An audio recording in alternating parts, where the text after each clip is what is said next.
Kumusta kayong lahat dyan mga kababayan? At welcome back sa News Info PH. At sa mga bago pa lang mga kababayan, no, welcome dito sa ating community. At sa mga hindi pa nakapag-subscribe mga kababayan, no, pakipindot na rin ng subscribe at bell button mga kababayan para lagi kayong updated sa mga maiinit na isyong ating tinatalakay, no, araw-araw mga kababayan. So ayun na nga mga kababayan, no, nagsalita na itong si Senador Amy Marcos patungkol dito mga kababayan, no, sa kaliwat kanang mga kasong isinampa sa mga Duterte, lalong-lalo na mga kababayan kay dating Pangulong Rodrigo Roa Duterte mga kababayan. At ayon pa nga sa kanya mga kababayan, no, mas mabuti umanong iwanan sa mga hukuman o korte mga kababayan ang mga reklamo laban kay dating President Duterte mga kababayan at sa mga kaalyado nito, no, kaysa sa mga investigasyon sa Kongreso, yung mga hearing-hearing ng Quadcom na ginagawa mga kababayan, na hindi naman ito ang makakapag-convict o makakapagbigay hatol sa mga inaakusahan mga kababayan. So, wag na nating patagalin pa mga kababayan, no, narito na ang sabay nating panoorin mga kababayan ng buong statement ni Senador Amy Marcos patungkol dito mga kababayan. Tama po ba? Past kagabi sa second reading yung babaguhin yung term ng mga barangay SK official? 4 years na lang instead of 6 years pa. Yes, ang pinag-usapan, ako, yung binabatpat ko yung 6 years, pero may ilang senador na umaalma na napakahaba raw at gawin na lamang 4 years. Eh sabi ko naman, hindi ba dapat 5 years man lang pagkat yung actual average number of years served since 1982 is 5 years. Nag-umpisa kasi yan 6 years talaga. Tapos naging 5. Anyway, ayaw pumayag ng iba, eh sabi ko sige na lang, para lang panatag ang kalooban ng lahat, including COMELEC, na ipapaubaya muna yung eleksyon at gagawin 2027, first Monday ng October. So, 3-4 year terms ang pinag-usapan. Pero hindi ko alam kasi alam ko sa Kongreso talagang nananatili pa rin sila sa 6 na taon. And then, pass na sa second reading na? Yes, I think so. So, kung 4 years and then ilang beses pa rin mag-elect? Tatlo. 3 terms. So, balik ko. Anyway, anong pabula? At yun nga, at pinagdiskusyonan din namin yung sa SK.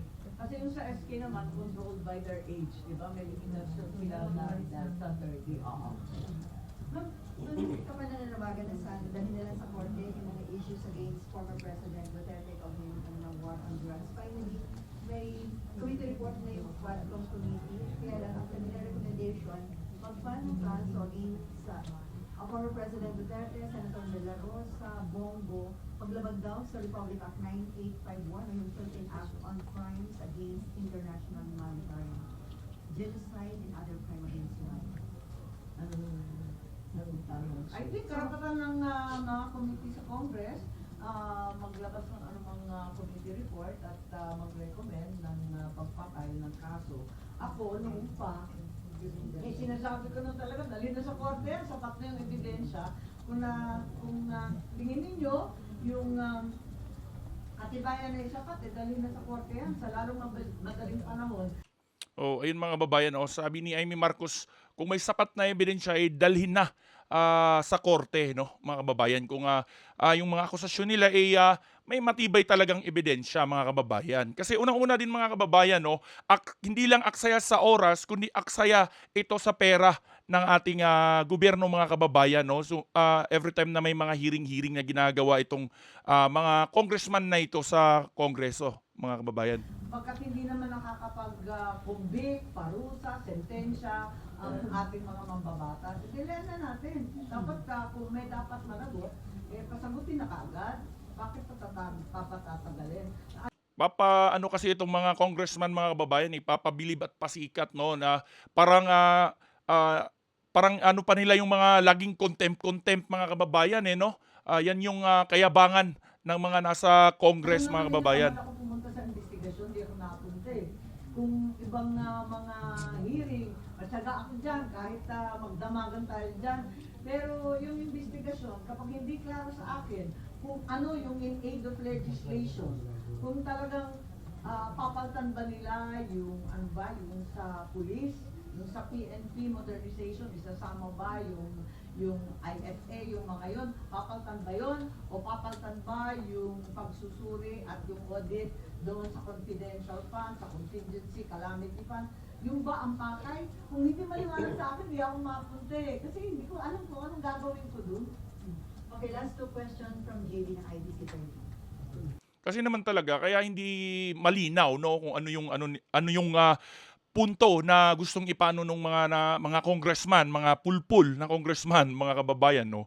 Kasi nga malinaw na panggigipit ang kanilang ginagawa, paninira no, political persecution nga mga kababayan no. Sa dinami-dami ba naman mga kababayan na mas importante pang talakayin ay nakapokus sila dito sa paninira kay BP Sara mga kababayan.